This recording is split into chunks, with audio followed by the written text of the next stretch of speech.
आज पूरी दुनिया इस बात पे चर्चा कर रही है कि प्राइम मिनिस्टर मोदी ने रूस यात्रा क्यों की। तो आज इस विषय को समझते हैं कि प्राइम मिनिस्टर मोदी की रूस यात्रा का निहितार्थ क्या है, आखिर उसके इंप्लीकेशंस क्या हैं। उससे पहले मैं एक बात बता दूं, जब प्राइम मिनिस्टर ने बड़े ही स्पष्ट शब्दों में कहा था कि सर्दी में रूस का मौसम या टेम्परेचर चाहे जितना भी नकारात्मक क्यों ना हो, भारत और रूस की दोस्ती हमेशा सकारात्मक रहती है। ये बात इसलिए क्योंकि आप जानते हैं कि रूस में बहुत कड़ाके की ठंड पड़ती है और बहुत माइनस से बहुत नीचे टेम्परेचर चला जाता है, पर प्राइम मिनिस्टर के ये शब्द बड़े स्पष्ट बयां करते हैं कि रूस और भारत की दोस्ती को लेकर हमेशा सकारात्मकता बनी रहती है। वैसे भी जब हम लोग भी छोटे थे और ये बात मानी जाती थी हमेशा से, बच्चा बच्चा ये बात कहता था कि अगर भारत का कोई सबसे विश्वसनीय देश है तो वो रूस है। और राज कपूर की वहां जो पॉपुलैरिटी है और वो जो गाना है, सर पे लाल टोपी रूसी फिर भी दिल है हिंदुस्तानी, तो ऐसे कई मानक हैं, ऐसी कई पुरानी बातें हैं जो भारत रूस के संबंधों के प्रगाढ़ संबंधों को स्पष्ट करता है। लेकिन विदेश नीति अतीत से नहीं चलती, जो पहले हुआ वैसा ही हो रहा हो उससे नहीं चलती। आखिर 2024 में क्या हालात हैं और प्राइम मिनिस्टर मोदी को लेकर पूरा विश्व इसको क्यों इतनी गंभीरता से देख रहा है। हर जगह क्यों, चाहे वो पश्चिम जगत हो, चाहे पूर्वी जगत हो, चाहे साउथ हो, चाहे वेस्ट हो, सभी इस पर आंखें गड़ाए हुए हैं, सभी जगह इसकी चर्चाएं हो रही हैं। तो आखिर क्यों? सबसे पहला पॉइंट, अगर हम प्राइम मिनिस्टर मोदी की यात्रा को देखें तो एक टाइमिंग को लेकर बड़ा विशेष संदर्भ होता है। पहला अगर आप देखें तो प्राइम मिनिस्टर, जब भारत का एक सामान्य ट्रेडिशन रहा है कि वो नेबरहुड फर्स्ट को चुनता है। आप याद कीजिए 2014 में प्राइम मिनिस्टर मोदी जब पहली बार चुने गए तो उन्होंने नेपाल की यात्रा की। 2019 में गए, फिर चुने गए तो उन्होंने मालदीव की यात्रा की, जो हमारी एक परंपरागत विदेश नीति का हिस्सा था। लेकिन इस बार हमारे प्राइम मिनिस्टर ने चुना रूस को। तो पहला चौंकाने वाला जो एक तथ्य, परंपराओं से हटकर जो तथ्य आता है प्राइम मिनिस्टर की, रूस की यात्रा पड़ोसी देशों की नहीं। दूसरा, रूस और यूक्रेन के संघर्ष को लेकर खासकर पश्चिमी जगत पूरी तरह से रशिया को आइसोलेट करना चाहता है।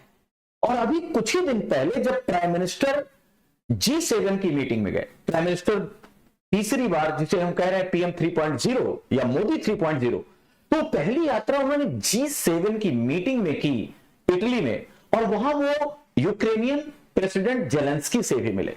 और वहां की बात के बाद जब किसी देश की बात हुई तो उन्होंने रूस को चुना। इस टाइमिंग को लेकर कि जब विश्व दबाव डाल रहा है, रूस को आइसोलेट करना चाहता है, आप रूस गए, क्या निहितार्थ है? तो इसके दो तीन पक्ष देखते हैं।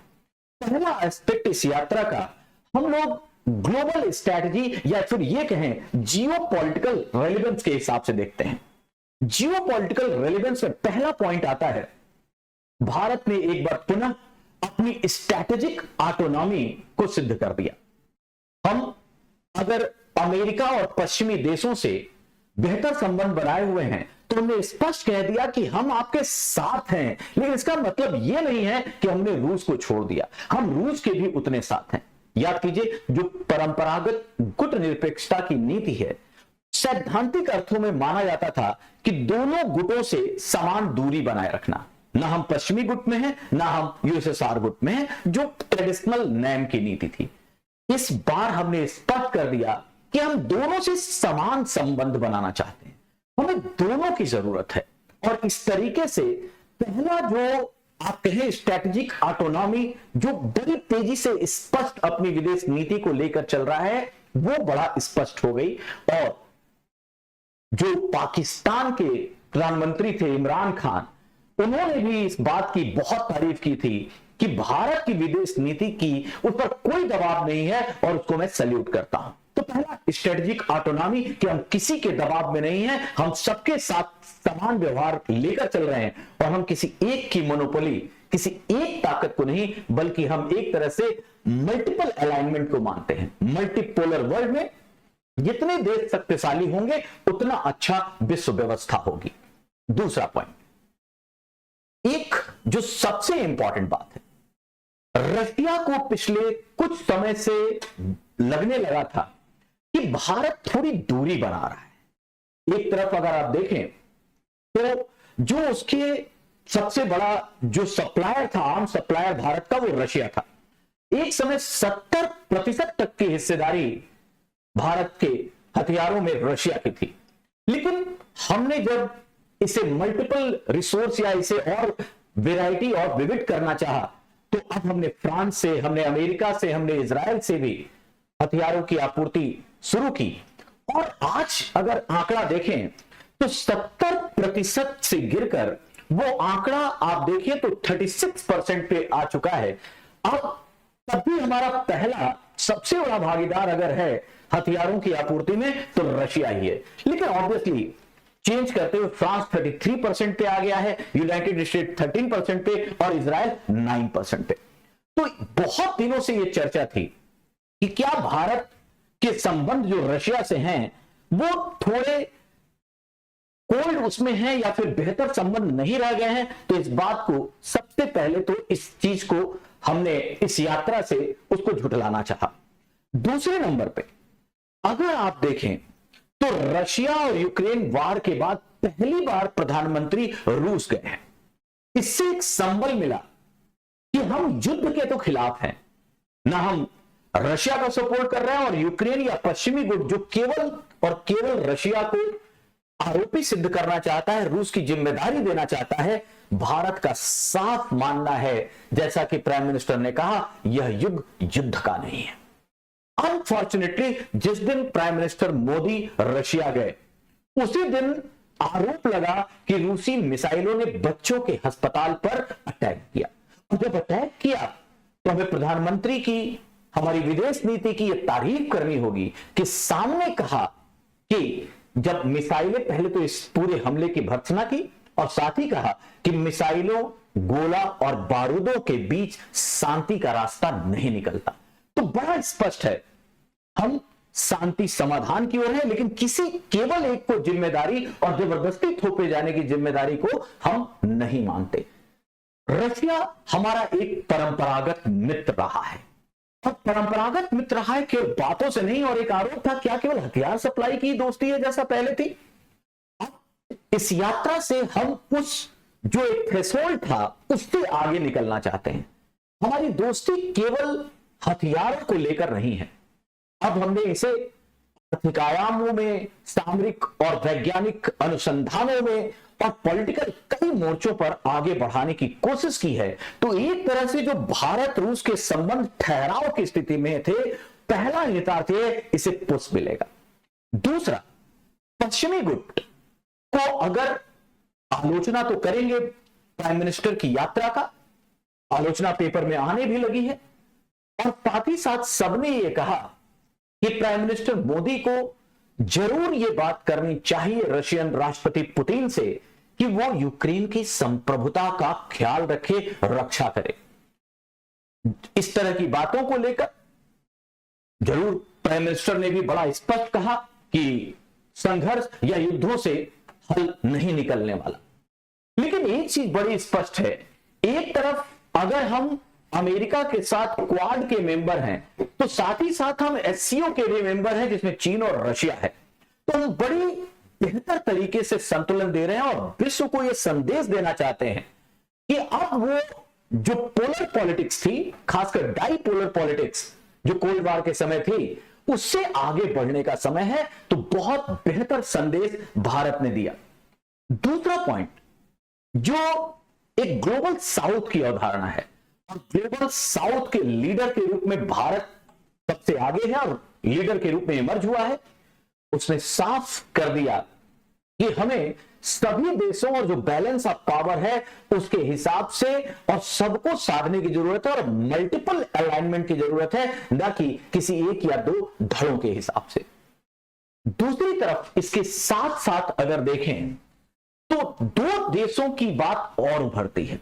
एक, इस यात्रा से चीन को भी एक संदेश देने की कोशिश की गई है। आप सब जानते हैं कि बदलते हालातों में रूस और चीन का संबंध मधुर हुआ। रशिया के जो हालात थे, जो आइसोलेशन करने की कोशिश की गई, चीन ने बेहतर हाथ बढ़ाया और आज दोनों के जो व्यापारिक संबंध हैं वो एक बहुत ही उच्चतम लेवल पर है। और कई ऐसे झुकाव देखे गए जो रशिया और चाइना की तरफ हो रहा है। ऐसे में अब चीन जिस तरह भारत को घेरने की रणनीति बनाता है, चीन जिस तरह हर मोर्चे पर चाहता है कि भारत उसके पैरेलल ना आए, ऐसे में रूस ही वह देश है जिसके साथ बेहतर संबंधों के आधार पर हम चीन को मैसेज दे सकते हैं। और इसलिए भी रशिया के साथ दोस्ती करके हम जो चीन का एक आक्रामक व्यवहार है, जो चीन एक तरह से इस क्षेत्र में अपने आप को बिग ब्रदर बनना चाहता है, उसको हम संदेश दे सकते हैं कि हम न केवल अपने ताकतवर हैं बल्कि हमारे साथ जो मल्टीपल अलाइनमेंट है वो भी बेहतरीन बना हुआ है।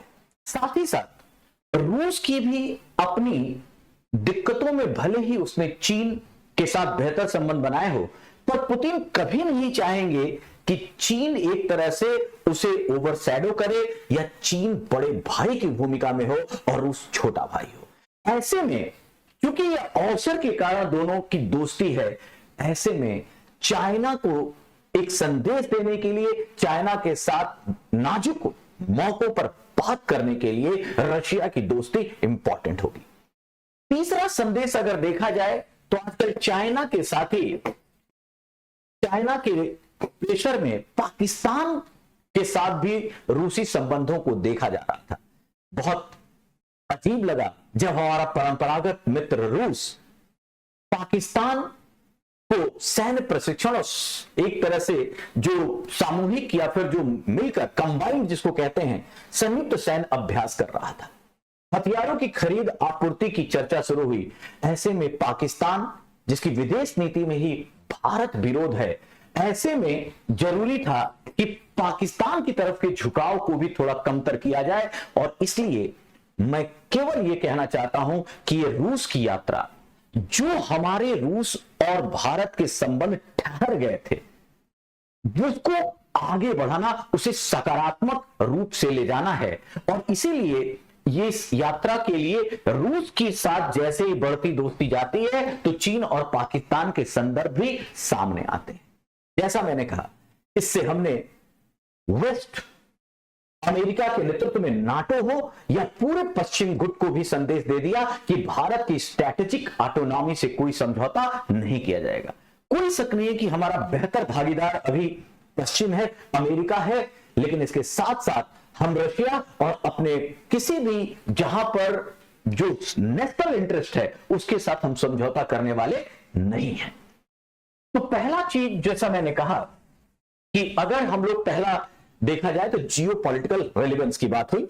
दूसरे नंबर पे अगर आर्थिक मोर्चे पे देखा जाए, क्योंकि पहले केवल एक ही तरह का संबंध आता था, एक बहुत बड़ी जीत इकोनॉमिक उस पर अगर देखा जाए तो नंबर एक आप याद कीजिए 2000 अगर हम 20 से पहले देखें, इवन 21 तक देखें, तो भारत और रूस के बीच जो ट्रेड था, भारत और रूस इतने अच्छे दोस्त थे, लेकिन आप देखें तो इनके बीच का व्यापार केवल $10 बिलियन का था। बायलैटरल ट्रेड केवल $10 बिलियन तक ठहरा हुआ था। और आज ये हालत है कि अगर हम 2024 का आंकड़ा लें तो हमारा व्यापार $65 बिलियन तक पहुंच गया है। $65 बिलियन। ऑब्वियस सी बात है, खासकर रशिया पर जब विभिन्न तरह के सैंक्शन लगाए गए हैं पश्चिमी गुट द्वारा, ऐसे में भारत की तरफ से ये आर्थिक व्यापारिक संबंध रशिया को बहुत ज्यादा एक तरह से सुकून देगा, रिलीफ देगा और बेहतर दोस्त मानने को विवश करेगा। और अभी इस यात्रा में 2030 तक हमने टारगेट $100 बिलियन का कर दिया। मतलब अब भारत और रूस के बीच द्विपक्षीय व्यापार 2030 तक $100 बिलियन किया जाएगा। याद रखिए, पहले भी जो लक्ष्य था वो 2025 तक हमें $30 बिलियन से बेहतर करना था, वो हम देखिए डबल $65 बिलियन पे ले आए।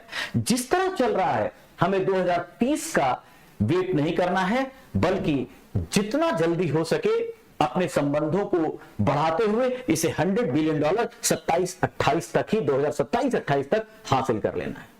इसी तरह इन संबंधों में एक सबसे बड़ा जो पॉजिटिविटी आई वो आया जब रशिया पर सैंक्शन लगा, तो खासकर ऊर्जा आपूर्ति के संबंधों को लेकर। अगर ऊर्जा आपूर्ति के संबंधों को लेकर देखें तो पहले आप देखेंगे कि भारत से, रूस से भारत केवल 2% ही अपनी ऊर्जा जरूरतों को पूरा करता था। अगर आंकड़ा देखें, जिसे मैं अगर आपको एक चार्ट से दिखाऊं तो आपको आश्चर्य होगा कि India top supplier of crude oil अगर देखें तो रसिया 40.9% है। आज भारत की सबसे ज्यादा फ्यूल जरूरतों को रशिया पूरा करता है, फिर इराक है, फिर सऊदी अरेबिया और यूएई है। मतलब जो 2% केवल था, आज 40 से 41 लगभग 41% हो गया है। 41% हमारी ऊर्जा जरूरतों को पूरा करता है रशिया। ऑब्वियसली जब हम इसे अरेबियन कंट्री से मंगाते थे, मिडिल ईस्ट से मंगाते थे, तो जो दर थी उससे सस्ते दर पे भारत मंगा रहा है रशिया से। तो हमें हर तरफ से न केवल ये आंकड़ा नहीं है, साथ साथ और केवल आर्थिक संबंधों की अगर बात करें तो आर्थिक तत्व के हिसाब से भी भारत को काफी फायदा है, क्योंकि वो पहले की तुलना में सस्ता तेल मंगा रहा है। इसी कारण आप देखेंगे कि जो हमारा जो बजट है या जो हमारा चालू खाते का घाटा है वो काफी हद तक उसे बैलेंस किया जा सका, क्योंकि हम सस्ते दर पर ऊर्जा जरूरतों को पूरा कर रहे हैं। एक जो यहां चैलेंजिंग बात जरूर है और वो ये है कि अगर आज $65 बिलियन के व्यापार को देखें, द्विपक्षीय व्यापार को, तो इसमें एक खास बात आएगी कि $60 बिलियन रशिया एक्सपोर्ट करता है और केवल $5 बिलियन इंडिया एक्सपोर्ट करता है। इसका मतलब जो व्यापार संतुलन है, जो बैलेंस ऑफ ट्रेड है, उसे संतुलित करने की जरूरत है। भारत की क्षमताओं को और बेहतरीन बनाने की जरूरत है। इसी समय कुछ नए तत्वों पर जो बात हुई, अभी हाल ही में आप पढ़ेंगे कि रशिया से 2 ट्रेन कोयला लेकर चली और भारत पहुंची, और यहीं पर चर्चा करनी होगी एक नए कॉरिडोर की जिसका नाम है INSTC, मतलब international north south transportation corridor. पहले अगर आप मुंबई अरब सागर से निकलें तो कैसे ट्रेडिशनल रूट होते हुए, लाल सागर होते हुए, स्वेज नहर के रास्ते हम भूमध्य सागर जाते थे। भूमध्य सागर होते हुए देखिए पूरा स्पेन, पश्चिम यूरोप को घूमते हुए हम सेंट पीटर्सबर्ग या मॉस्को जाते थे। एक बड़ी दूरी थी और इसे पूरा करने में 45 से 60 दिन लगते थे। अभी एक हमने INSTC international north south transportation corridor बनाया जो मल्टी मॉडल ट्रांसपोर्टेशन प्रोजेक्ट था। अब मुंबई से निकलिए और याद होगा चाबहार, जो गेम चेंजर है भारत के लिए। ईरान के चाबहार बंदरगाह से होते हुए सेंट्रल एशिया, तुर्कमेनिस्तान और कजाकिस्तान होते हुए हम मॉस्को पहुंचेंगे और सेंट पीटर्सबर्ग पहुंच जाएंगे। ये केवल 7200 किलोमीटर का गलियारा है। 7200 किलोमीटर में अब हम भारत से रशिया पहुंच सकते हैं। जो पहले यात्रा लगभग 45 से 60 दिन में होती थी, अब 25 से 30 दिन में हो जाएगी। मतलब सामान्य भाषा में कहें तो 2 महीने पहले लगते थे, अब 1 महीने में हम पहुंच जाएंगे।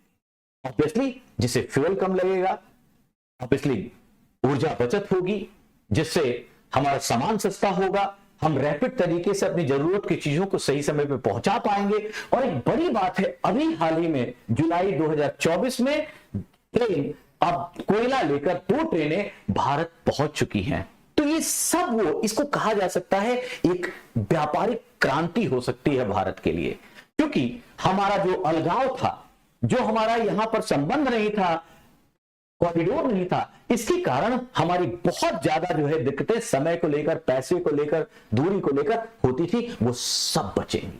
तो आर्थिक संबंधों में एक और पहल की गई है जो भारत की विशेषता को बताता है। जितने भी देशों का रशिया से संबंध है वो सब देखेंगे पश्चिम साइड जो विकसित चीजें हैं वहां पर है। भारत ने रशिया के फार ईस्ट में इन्वेस्टमेंट करने की बात की है और चेन्नई से व्लादिवोस्टोक तक एक गलियारा बनाने की बात की है। ये देखिए, ये वो क्षेत्र है रशिया का, और यहां पर व्लादिवोस्टोक, चेन्नई से अगर व्लादिवोस्टोक का एक गलियारा बन जाता है, एक ट्रांसपोर्टेशन कॉरिडोर बन जाता है, तो ये भी एक बहुत बेहतर बिजनेस अपॉर्चुनिटी को खोलेगा। और इन संबंधों को लेकर भी रशिया को लगता है कि भारत केवल अवसर की तलाश या केवल इकोनॉमिक इंटरेस्ट पूरा नहीं करता, बल्कि वास्तव में वह उस क्षेत्र के विकास की भी पहल कर रहा है, विकास की भी बात कर रहा है। और यही तो भारत है। हम चाइना को देखें तो उसका हित केवल इकोनॉमिक है। जिस तरह एक बिजनेसमैन केवल अपने फायदे के हिसाब से चीजों को देखता है, लेकिन भारत केवल इकोनॉमिक रिलेशन नहीं, बल्कि उसके साथ ह्यूमन, उसके साथ साथ जो एक विश्वास की बात होती है, उसके रियल डेवलपमेंट की बात होती है, प्रोग्रेस की बात होती है, उसकी बात करता है। यही स्थायित्व है, और इसीलिए भारत की पहचान बाकी किसी भी देश से अलग होती है। तो आर्थिक तत्वों में हम उससे फर्टिलाइजर तो लेते ही हैं, हम उससे सबसे ज्यादा जो तेल की जरूरतें, फ्यूल जो हमारी नीड है, उसको पूरा करने लगा है। इसलिए बड़ी तेजी से हमारे व्यापारिक संबंध सुधरे हैं। साथ ही साथ ये दो जो हमारे पास प्रोजेक्ट हैं गलियारों के, इसके कारण भी आने वाला समय, इसीलिए मैं कह रहा हूं 2030 से पहले भी हम $100 बिलियन करके दिखाएंगे, पूरा करके दिखाएंगे। तीसरा जो अगर पक्ष आता है, उसमें जो हमेशा हमारा संबंध रहा है, जब भी हम रशिया और इंडिया के संबंधों की बात करते हैं, तो ऑब्वियसली हमेशा पहले समझा जाता था कि हथियार या युद्ध की सामग्री और सामरिक जरूरतें तो रशिया से ही पूरी होंगी। आज जैसा मैंने कहा कि 70% से डिक्लाइन करके 36% अब जो हमारे ये साजो सामान की आपूर्ति है वो रशिया करता है। इसको लेकर शुरुआत में थोड़ी गड़बड़ी हुई, थोड़ा सा नकारात्मकता भी आई हमारे और रूस के संबंधों में, लेकिन साथ ही साथ हमें यह जरूर सोचना होगा कि आज भी जो भारत के पास ऑलरेडी, ये तो नया आंकड़ा है ना, ये तो नए हम कहां से ले रहे हैं, लेकिन ये भी याद रखिए कि आज भी 60% से अधिक जो हमारे पास सामरिक उपकरण हैं वो रशिया से हैं। उनको ऑपरेट करने में, उन्हें सही रखने में अभी भी रूसी संबंधों की पूरी जरूरत है, भरपूर जरूरत है। इसलिए वो संबंध अभी भी बने हुए हैं।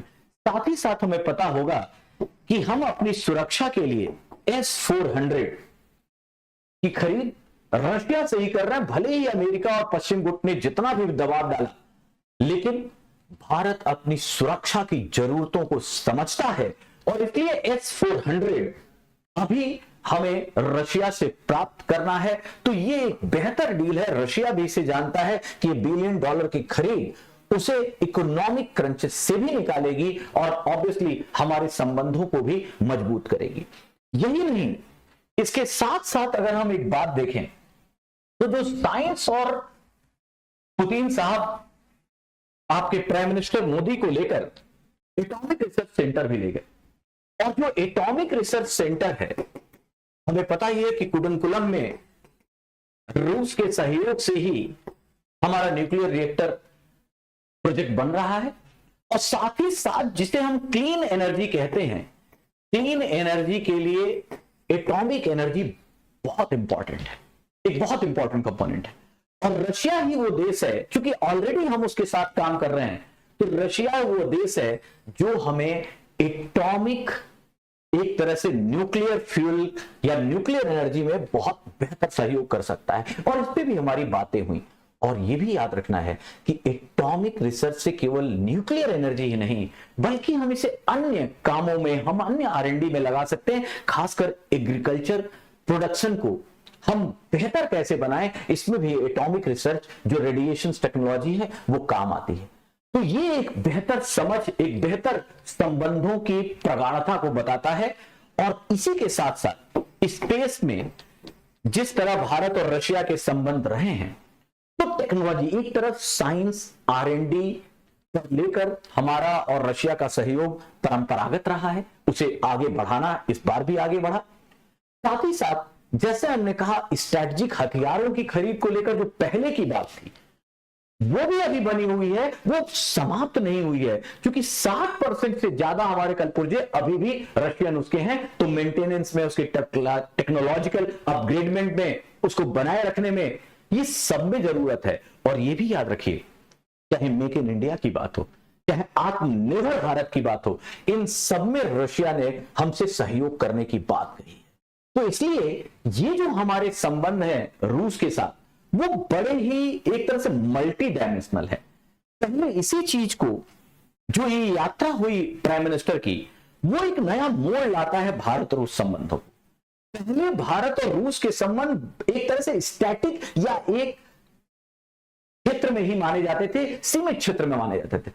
अब ये मल्टी डायमेंशनल हो रहा है, जो दोनों ही देशों के संबंधों में प्रगाढ़ता के लिए जरूरी है। एक बात और, जब इस समय, क्योंकि भारत हमेशा मानवीयता की बात करता है, यूक्रेन पर जो युद्ध की बात को लेकर है, जब भी यूएनओ में अमेरिका ने प्रस्ताव रशिया के खिलाफ दिया, भारत एब्स्टेंड रहा, अनुपस्थित रहा, क्योंकि हमारा साफ मानना है, युद्ध की हम आलोचना करते हैं, पहले ही कह दिया गया यह युग युद्ध का नहीं है, और शांति की बात करनी है तो गोला बारूद रोकना होगा। लेकिन क्या केवल रशिया ही दोषी है? अगर नाटो और पश्चिमी देशों ने थोड़ी और समझदारी से काम लिया होता, तो क्या यह युद्ध वास्तव में नहीं टाला जा सकता था? या कोई ऐसी पहल दोनों तरफ से की गई? क्या ऐसे में एक ये कहना तो बहुत ज्यादा अभी हो जाएगा कि ये कह दिया जाए कि प्राइम मिनिस्टर या इंडिया ही रशिया और यूक्रेन युद्ध के को रोक सकता है, रुकवा सकता है, मध्यस्थता कर सकता है। लेकिन एक चीज तो बड़ा साफ है, अगर विश्व व्यवस्था में नजर डालें विभिन्न देशों पर, तो केवल भारत ही दिखता है जो बेहतर तरीके से बात रख सकता है दोनों देशों के बीच। और जैसा कि जेलेंस्की और उसके बाद पुतिन से जब प्रधानमंत्री मोदी की मुलाकात हुई, तो उसमें ऐसा ही प्राइम मिनिस्टर ने कहा भी। तो ये तो नहीं कहा जा सकता कि उनके कारण युद्ध रुक जाएगा या रोक देंगे, लेकिन अगर एक मजबूत कंधा देखा जाए जिस पर एक विश्व की निगाहें टिकी हुई हैं, तो उसमें कोई शक नहीं है कि भारत वो देश दिखता है जो इस बात को बड़े एक तरह से कहीं गंभीरता से, मजबूती से रख सकता है, कोई पहल कर सकता है, और जिसका इंतजार पूरा विश्व कर रहा है, जैसा कि अमेरिका ने भी कहा कि उन्हें बात रखनी चाहिए। तीसरी एक बड़ी अजीब स्थिति और थी इस यात्रा में, जब प्राइम मिनिस्टर गए, भारतीयों को, कुछ भारतीयों को लालच देकर व्यापार का, रोजगार का, पढ़ाई का, और उन्हें रशिया की तरफ से युद्ध में शामिल कर दिया। ये बड़ा गंभीर पहलू है। उन्हें जबरदस्ती यूक्रेन के विरुद्ध लड़ाया जा रहा है, ये मानवीयता की बात थी। और प्राइम मिनिस्टर ने पुतिन जी के सामने बड़ी ही मजबूती से इस बात को रखा कि उन्हें छोड़ा जाए, और पुतिन ने कहा यदि ऐसा है और माना है ऐसा है, तो बहुत जल्द ही लगभग 40 भारतीय माने गए कि जबरदस्ती उन्हें रशिया की तरफ से लड़ने के लिए मोर्चे पे उतारा गया है, उनकी वापसी होगी। क्योंकि युद्ध में ऐसे 4 भारतीय की मौत हो चुकी है। तो ऐसे भी कई पहलू थे जो जब वहां प्राइम मिनिस्टर गए, अपनी बात को उन्होंने मजबूती से रखा, और जो भारतीय अभी भी यूक्रेन या रशिया में किसी कारण फंसे हुए हैं और वो भारत आना चाहते हैं, तो उनकी भी सेफ वापसी को लेकर चर्चाएं हुई। तो अगर हम टोटलिटी से देखें, तो पहला जो सबसे बड़ा फायदा हुआ, अगर हम, जो मैंने जियोपॉलिटिकल रेलेवेंस की बात की, उसमें सबसे पहला आता है कि हमने अपनी स्ट्रैटेजिक ऑटोनॉमी को बड़ा स्पष्ट कर दिया। दूसरी बात, अमेरिका के साथ साथ हमने रशिया से समान संबंध, मजबूत संबंध की पहल की। रशिया को जो लगने लगा था कि भारत थोड़ा दूर हो रहा है, क्योंकि ये 22वां वार्षिक अधिवेशन या सम्मेलन था जिसमें प्राइम मिनिस्टर सीधे रशिया गए, जो दूरी जम रही थी उसकी नजदीकियां बढ़ाना बड़ी जरूरी थी। और परंपरागत दोस्ती, जिस तरह आपने देखा होगा अगर आप न्यूज चैनल देखते हैं, कि पुतिन साहब और प्राइम मिनिस्टर मोदी बैठे हुए हैं, वो रशियन लैंग्वेज में बात कर रहे हैं, तो हमारे प्राइम मिनिस्टर हिंदी में बात कर रहे हैं, और जब हिंदी में बात कर रहे हैं फिर ट्रांसलेटर अपना काम कर रहा है। इससे एक और बड़ी बात गई कि अपनी भाषा में अगर कोई सामने वाला बात करता है, तो हम भी अपनी भाषा में बात करेंगे, मजबूती के साथ अपनी भाषा का पक्ष रखेंगे।